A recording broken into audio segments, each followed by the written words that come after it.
good evening and a very warm welcome to all of our intellects and thinkers, and a very warm welcome to our friends from the Institute of Pan-African Thought and Conversation in South Africa. It is wonderful to have you all here once again for what is actually the penultimate lecture in the Pan-African Pantheon series, a series that has taken a critical look at the most prominent prophets, poets, and philosophers in Pan-African history.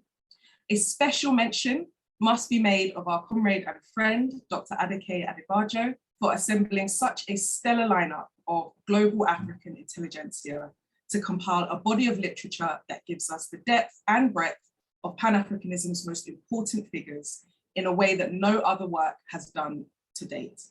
I am, of course, referring to his book, The Pan-African Pantheon, which personally has been an absolute pleasure reading over the last few weeks, and I'm sure that you all have your copies by now. As many of you already know, my name is Akaita Alfred, and I send you very warm greetings from North London this evening. As always, if you are here with us for the first time, it's customary to just tell us where you're logging in from in the chat.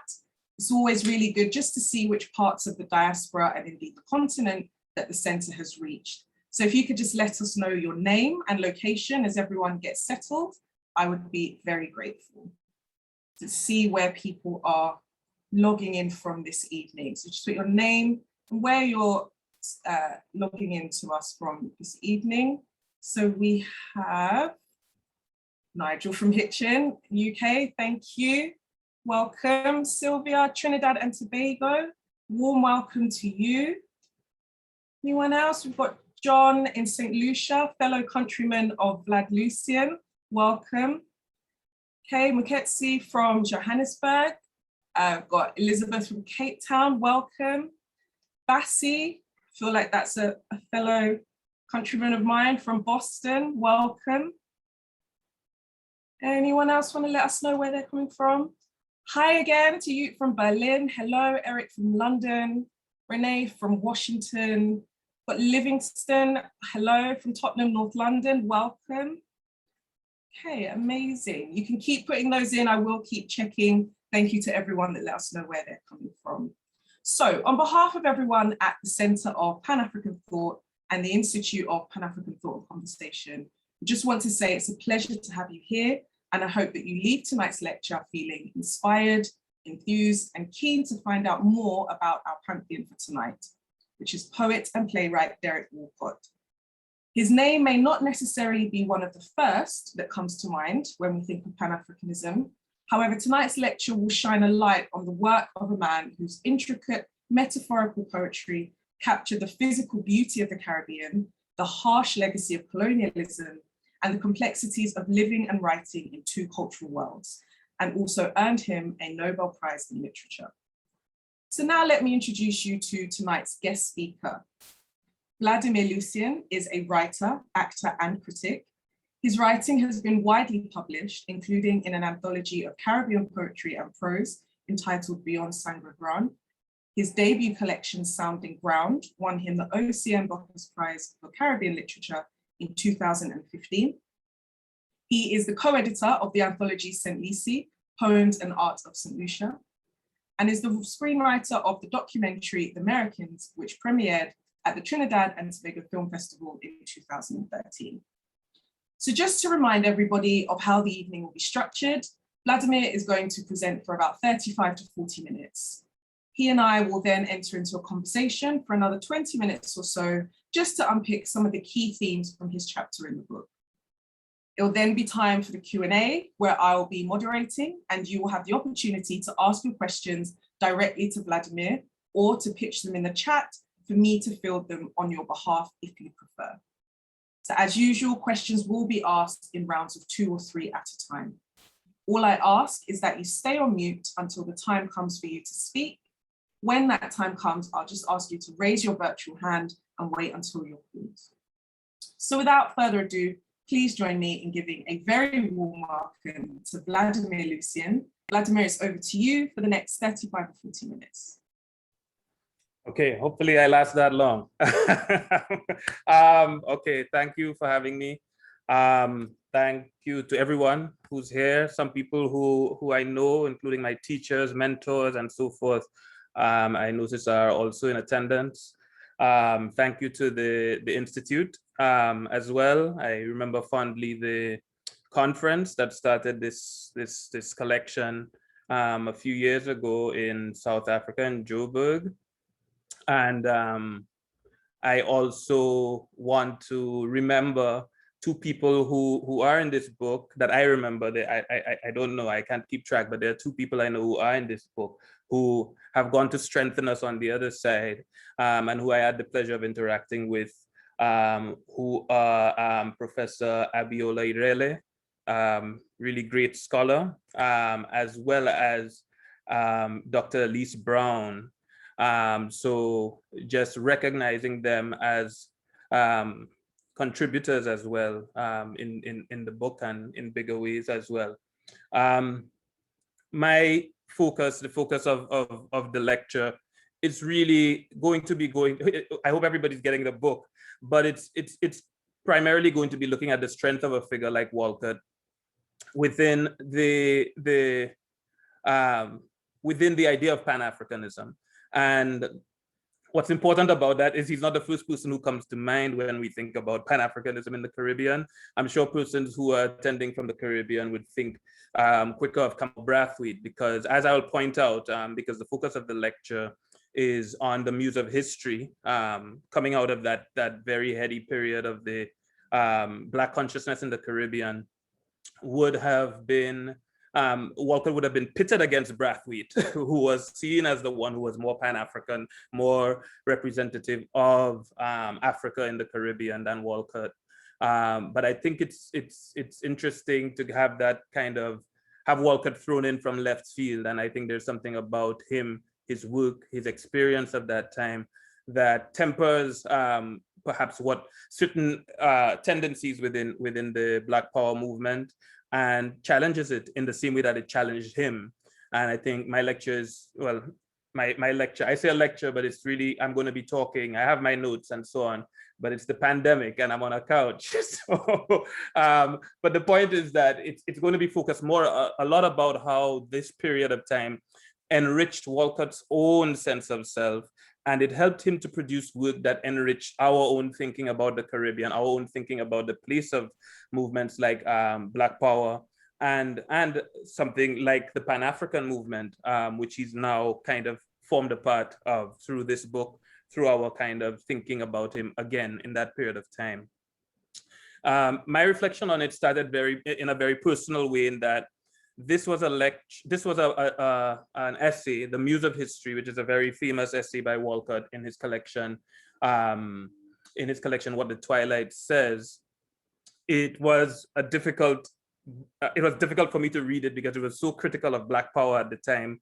And it seemed to me there was a lack of sympathizing with what was happening on the part of Walcott. And it took me really reading it again and again and again to start to pick out what I think was of greater use in the essay than what caused offense. I will, as I did also in the essay, give very brief kind of biographical details about Walcott, just to introduce him in a way a little bit. You have already, but just a very brief bio, something, and then I will go into the issue at hand, which is that Muse of History essay. All right, so Walcott was born in 1930, January 23rd in Castries, St. Lucia, and he died March 17th, 2017, which I like to say was the day after my birthday, and it really was. He was one of the most celebrated playwrights in the Caribbean and one of the world's most celebrated poets. He received the Nobel Prize in 1992. He's one of 3 Nobel laureates, if I'm correct, in the Caribbean, V.S. Naipaul and St. John Peirce being the others. He was a great citizen of the English language, as well as a great citizen of the Caribbean or the West Indies. And this biographical detail is of interest in terms of what I'm going to cover. Walcott published his first poem at 14 in a local newspaper. And it was also the site of his first confrontation with grand narratives. Because I'm sorry about the New York noise. I'm in the best room in the house, but hopefully you're hearing me well. It was his first confrontation with grand narratives and what they come with, what they tend to come with. Because his poem was, he got a bit of a reprimand for that poem in heroic couplets, no less, from a priest on the island who was very dogmatic and didn't like Walcott's expressions of kind of identifying with and feeling deep kind of connections with nature and with landscape and things like that, that smarted of paganism to the priest, and he replied to it. Walcott went on to publish a prodigious body of work, and he's right now one of our icons, you know, and ancestors, great ancestors in the Caribbean and the world. He has, you know, attracted the admiration of people far outside of the Caribbean, outside of Africa, all over the world. In the Muse of History, in Walcott's essay, Walcott seems to be at first in defense mode, as he should have been, because he did come under attack at that time. Many people who were now claiming Black consciousness and claiming it as a source from which they could also produce work as an aesthetic source and so forth, with these connections to Africa as well. And also with the work of Brathwaite showing how it could get done as well, Walcott came under attack. And the attack was one that was questioning his authenticity. And what I'm arguing is that that question to his authenticity is also a question of his reality, his realness, because in a sense, who wants to be inauthentic anyway? You know, what kind of existence is that? And since this was a choice of reality, it became a threat of greater magnitude than what it would have seemed, because if it's threatening now to make you illegible within your culture, to make you unintelligible in that culture, or unwanted or inauthentic, it is now putting Walcott into something of a kind of spiritual survival mode where he needs to defend himself. And what I want to look at is the gestures he takes and the lessons of those gestures for us in defending himself. On one end, and I said at the beginning of this that he was a great citizen of the English language. He saw himself in the mighty line of Milton and Marlowe, but he also saw himself as absolutely a West Indian writer. These are his words. He also had to face within the Caribbean something very similar. There was a very similar attack on the Caribbean generally as he was feeling during Black Power, which is the idea of being nothing, the idea of not being legible in a sense. And that attack on the Caribbean, if you want to call it, two of its chief perpetrators were the English historian, James Anthony Froude, I think it's how it's pronounced, and V.S. Naipaul. They're famous for these statements that kind of place onto the Caribbean the identity of the void, the identity of being nothing. So Froude is famous for saying there are no people there in the Caribbean with a character and purpose of their own, right? Naipaul was famous for saying history is built around creation and achievement and nothing was created in the West Indies. So this idea of void hovers over the Caribbean, and it's coming both from inside and outside, Naipaul and Froude. And Walcott is starting to note in that essay that there are similar kind of parameters being offered to him now in this attack. Ironically, in having to confront Black Power in his own part of the world. It's no longer a matter of a foreign episteme being imposed there. It's actually something that's happening locally. So there is one of Walcott's responses is in Another Life. So he's saying basically the idea is history is around creation and achievement. That's a particular way of seeing, there's a particular way of seeing that creation and achievement, of course. It's culturally and provincially determined. And so Walcott is seeing something similar happening to him here. So we have what one Caribbean writer had called the satanic verses of Another Life, I think is what he used. He said, I'm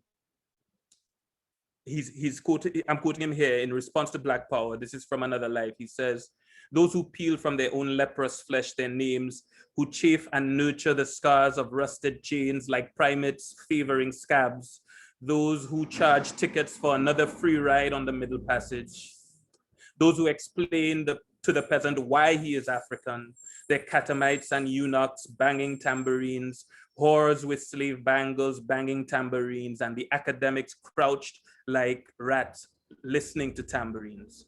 So you could tell the acerbity in these lines. Professor Eddie Ball, saw the Muse of History as what he called the discursive theoretical twin of chapter 22 of Another Life. A point borne out by the fact that chapter 22 actually was called the Muse of History at Rampanalgus. And it is also related to, but for me, it's related also to chapter 19, where these kind of excoriations of Black power are. And Walcott excoriates and mocks Black power in that chapter, pointing to the very irony of it offering similar, it being Black power, similarly limiting kind of parameters, similar degradations and limitations through its espousal of an identical convention of history. So even though the content was different, the convention of history was the same. There was still this idea of kind of pointing to Black creation and achievement according to how it was understood by a certain group of people, according to how creation and achievement was understood. And this is Walcott speaking of this here, and listen clearly to these lines. They measure the skulls with calipers, an evocation of the phrenology and the kind of, theorizations or pseudoscience of determining Black criminality or stupidity or whatever via measuring skulls and phenotypical kind of features. And so he goes on to say, and pronounce their measure, after measuring the skulls, and pronounce their measure of Toms, of traitors, of traditionals, and Afro-Saxons. They measure them carefully as others measured the teeth of men and horses. They measure and divide, right? And so if you notice here, all of these things, these images that evoke what would have happened during colonization from a foreign group of people meting out that treatment to African and African descended people. He's saying that this is the same thing happening in Black power.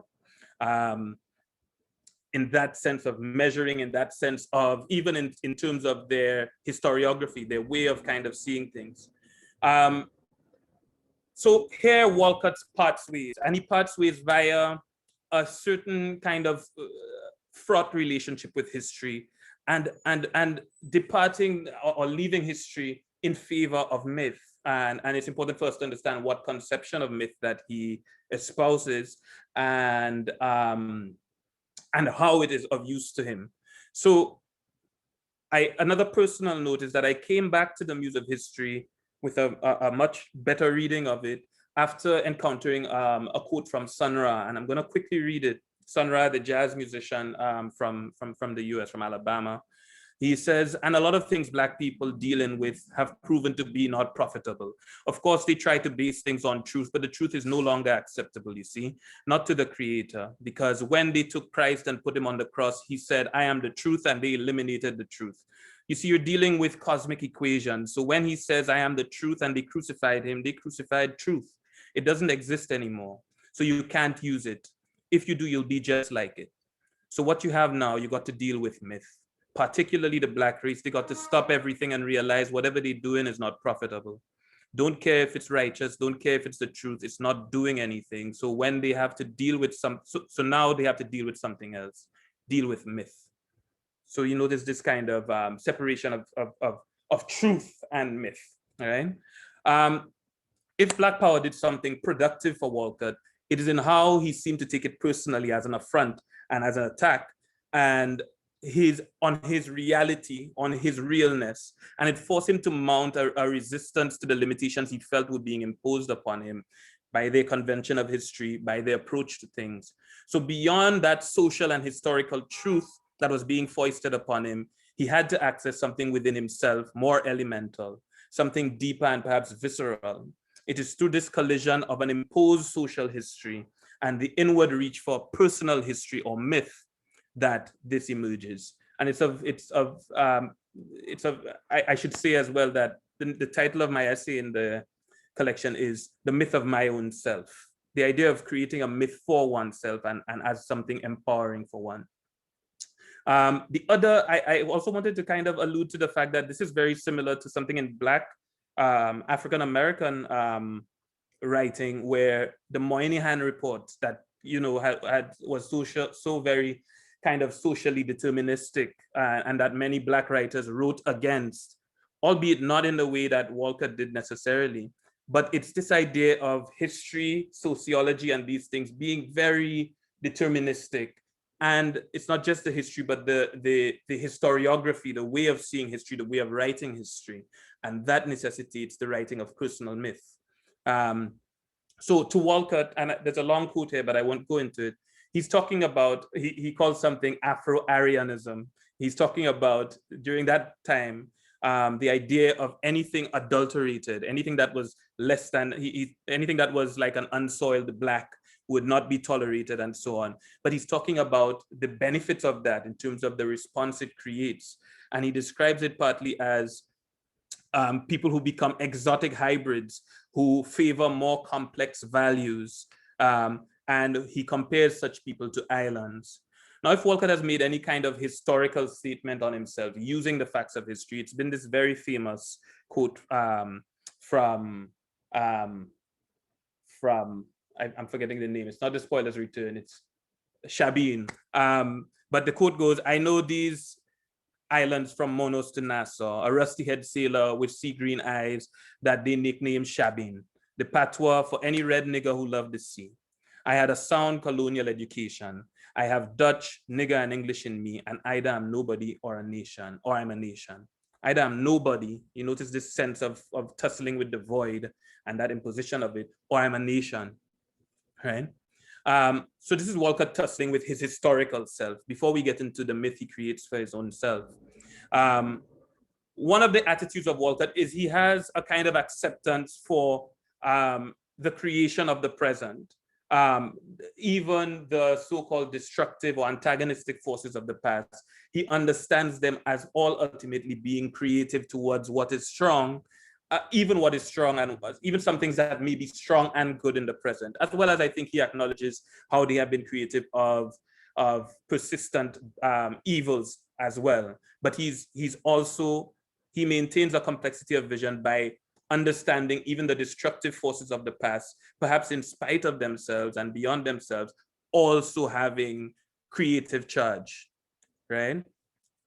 He accepts this. So he says, for example, "I think that precisely because of their limitations, our early education must have ranked with the finest in the world. The grounding was rigid, Latin, Greek, and the essential masterpieces, but there was this elation of discovery. Shakespeare, Marlowe, Horace, Virgil, these writers weren't jaded by immediate experiences. The atmosphere was competitive, creative. It was cruel, but it created our literature."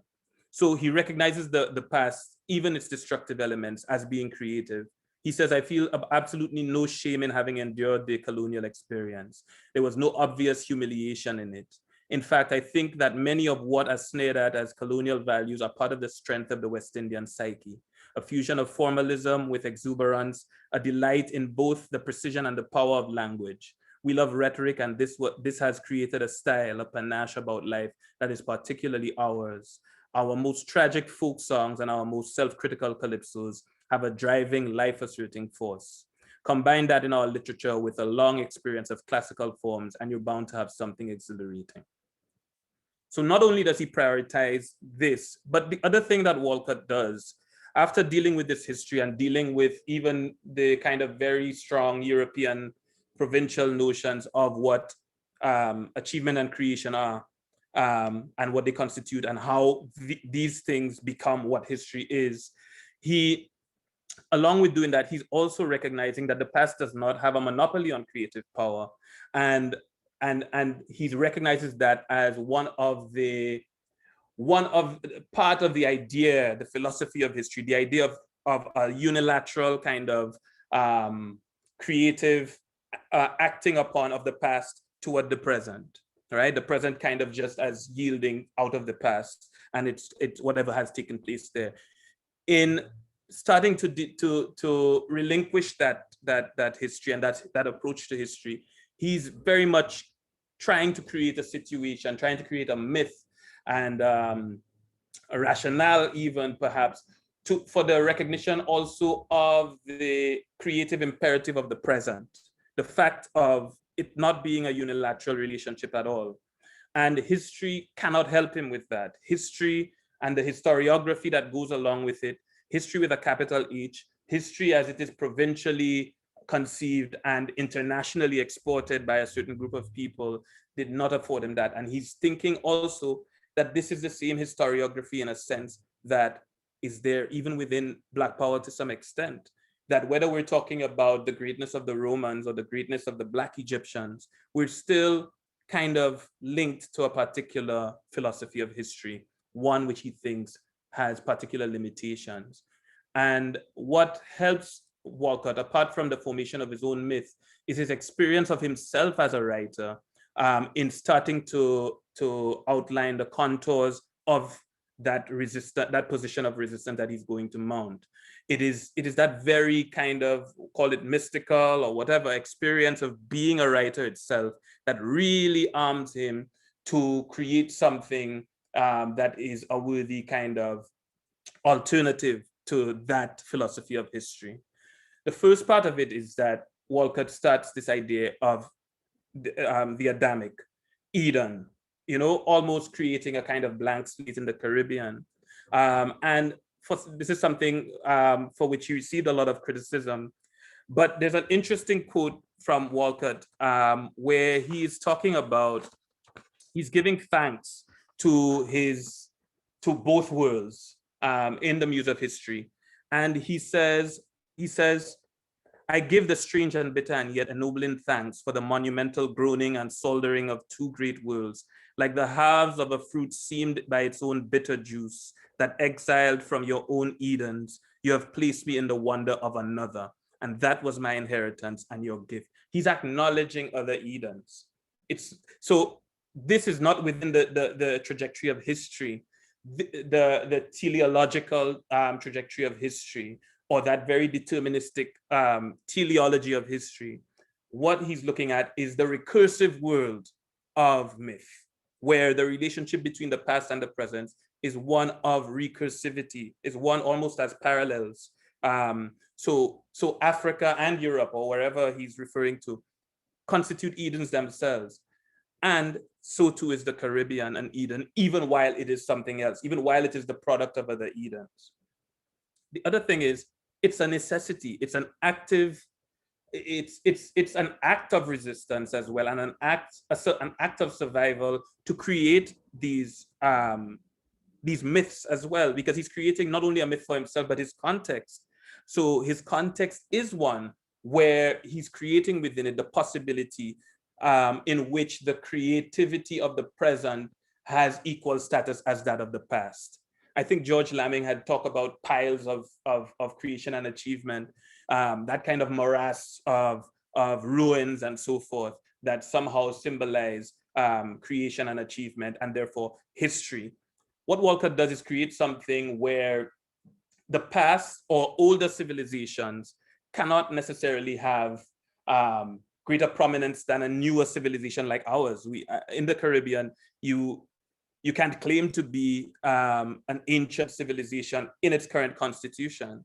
So how do you avoid, within that philosophy of history, being marginalized as a nation without history? One of the ways you do it is that rejection of history and that espousal of myth, which, because it's recursive in its relationship to the past, creates a kind of equality between the past and the present, and one that is innovating in a way that it allows the present to not solely be the product and therefore the victim of the forces of the past. So it's an incredibly complex and an incredibly, I think, productive philosophy as well. So I'll focus the remainder of my time. I'm not sure how long I've been going on, but I'm going to be close to finish, not far from now. But I want to focus on how his experience of a writer allowed him to have a particular relationship with myth, allowed him to have a particular relationship where he could relinquish this idea of history and take on something that for him was more transformative, something that was more empowering. In his experience as a writer, and I call this part of the essay, the spiritual self, right? And I also want to mention the fact that Walcott did not see history is bound up a lot with the actions of politicians of one sense or another, whether kings and queens of the past, the tragic heroes of these, or the politicians of the present. Walcott saw art playing a particular role in this, in terms of the Caribbean. He says, for example, in the Caribbean, we do not pretend to exercise power in the historical sense.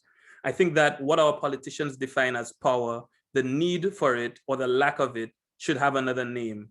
That, like America, what energizes our society is the spiritual force of a culture shaping itself, and it can do this without the formula of politics. So I think that's one of the things that needs to be borne in mind. I think he also says the future of West Indian militancy lies in art. So he's not speaking of these kind of grand narrative and the changes of these grand narratives that we often look for in terms of liberation, in terms of any philosophy of freedom and liberation. He's talking about a liberation of the people themselves, which he believes is not the sole province, is not solely achieved through political movement, but he sees a special possibility for that happening through art. So I go on to what I was talking about, which is the spiritual self. Now, I ask myself the question, how does he think about this? He says himself, in the Muse of History, it is this awe of the numinous, this elemental privilege of naming the new world, which annihilates history in our great poets, an elation common to all of them, whether they are aligned by heritage to Crusoe or Prospero or to Friday and Caliban. They reject ethnic ancestry for faith in elemental man. Walcott is aware that he's creating a myth here, but he recognizes that as part of what life is about and part of even what history is about, even though it won't say so, right? So what is his deeper sense of himself as a writer? So one of the things that he says in Another Life, there's this famous scene where he is overcome with feeling. He becomes almost one with the landscape. He says, what I described in Another Life about being on the hill and feeling the sort of dissolution that happened is a frequent experience in a younger writer. I felt this sweetness of melancholy, of a sense of mortality, or rather immortality, a sense of gratitude, both for what you feel is a gift and for the beauty of the earth, the beauty of life around us. When that's forceful in a young writer, it can make you cry. It's just clear tears. It's not grimacing or being contorted. It's just a flow that happens. The body feels it is melting into what it has seen. This continues in the poet. It may be repressed in some way, but I think we continue in all our lives to have that sense of melting, of the I not being important. That's one part of it. What is increasingly clear is Walcott starts to espouse at least one aspect of the self, his experience as a writer, as being a sort of vessel who is at one with the past. By virtue of being that vessel, he is collapsing that boundary between the past and the present and creating a relationship of mutual extension between the past and the present, thereby debunking history's tendency to give the past a sort of kind of deterministic authority over the present, and therefore also to give older civilizations a sense of superiority to younger civilizations like that of the Caribbean, who are seen as third world, for example. He says, in terms of he's talking about a poem and the creation of the poem and the silence and so on, and forgetting about the traffic outside and so forth, and the fact that he prays and says thanks after writing a poem. He says, between the beginning and ending and the actual composition that goes on, there is a kind of trance that you hope to enter, where every aspect of your intellect is functioning simultaneously for the progress of the composition. What Walcott is espousing here is some of the poetics of African religion, of Black religion. So ironically, even as he is seen as a Tom, perhaps, or a traitor within the Black consciousness movement, which is very, very political, not to say it did not have a spiritual arm, but a lot of what we saw of it was that very strong political arm, which is linked in terms of its espousal of the same historiography as those that, as its detractors and as its opponents. He's espousing here, without claiming it in that way, or maybe even unwittingly, the poetics of Black religion, of trance, of the self as vessel for the ancestors and for the past, right?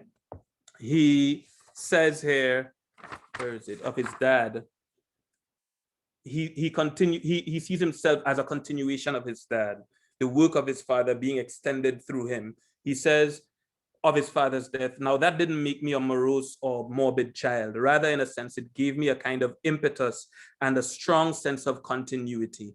I felt that what had been cut off in him somehow was an extension that I was continuing. Again, self as vessel, again, the self in the present as a necessity of the past for its extension, for its perpetuation, a kind of relationship of mutuality between the past and the present, not one of unilateral domination or authority.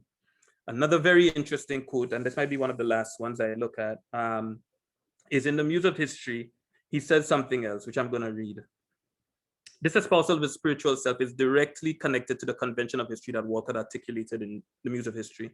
This is why ideas of originality and imitation never bothered him much, because he believed that these ideas gain relevance within a history based on chronological time, which sees originality as the preserve of the past. With myth, on the other hand, the present and past are simultaneous with each other. Of Romare Bearden, the African-American artist and collagist, he says, it is a patronizing way of saying about Romare's work, oh, look at those black cutouts. They are like Greek vases. Yes, they may be like Greek vases, but they are simultaneous concepts, not chronological concepts. The black cutout of a diving figure is no more historical than the silhouette of a Greek athlete on a vase. It's not a question of where you stop, since you then have to go from the Greek silhouette back to the Egyptian profile, etc. If you think of art merely in terms of chronology, you are going to be patronizing to certain cultures.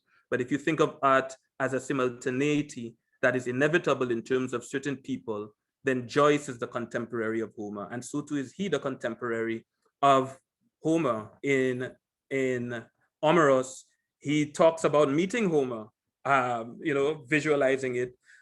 He says, I saw you in London, I said, sunning on the steps of St. Martin in the Fields, your dog-eared manuscript clutched in your heaving chest. The queues at the bus stops smiled at your seaman's shuffle, and a curate kicked you until you waddled down to the summary Thames. That's because I'm a heathen. They don't know my age. Even nightingales have forgotten their names. The goat declines head down with these rocks for a stage bare of tragedy. The Aegean chimera is a camera. You get my drift? A drifter is the hero of my book. I never read it. I said, not all the way through. This is him talking about meeting Homer. He's one of his heroes. And Walcott sees no difference between channeling Homer and channeling a contemporary like Robert Lowell, right? He was not based on this idea of originality. And I would like persons to also recall Zora Neale Hurston talking about the Black sense of identity, of originality is not one of chronology either. It's one of modifying what already exists and bringing it, representing it in an original way. And I think it is in this kind of espousal of spirituality and its poetics and what it allows for a relationship between the past and the present as one where the wall could be easily collapsed in a moment and these reveal themselves to be simultaneous with each other, that in that Walcott finds something that combats that history. In that he finds something that allows him a certain breadth of existence that notion of Black consciousness he felt he was facing did not. And he recognized his ability to experience that within whatever identity he was a part of, within whatever complex of identity. That identity itself is a complex and a kind of confluence of influences of the past and the present, the past towards the present and the present towards the past, right? And I think this complexity is well captured in something Caribbean writer, novelist, scholar said about Walcott just after his death. That's Earl Lovelace. He said, so at the end, his followers embraced him not because they could follow where he led or embrace what he said, but because in a way he had been all, been everything. And that is what he remained, a work in progress guided by his own talent and genius and love. And that is where I will end my presentation.